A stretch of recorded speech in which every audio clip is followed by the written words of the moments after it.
It's Wild Swim Sunday. Look at the fall, beautiful golden colors in the hillside.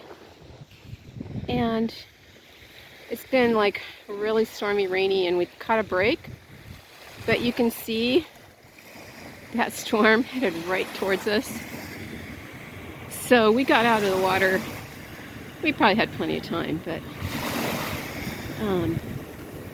yeah, the water felt colder, but someone said it's still 54, which is actually fairly warm.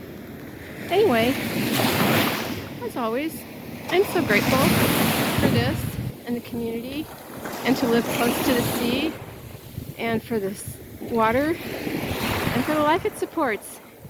And yeah, happy October.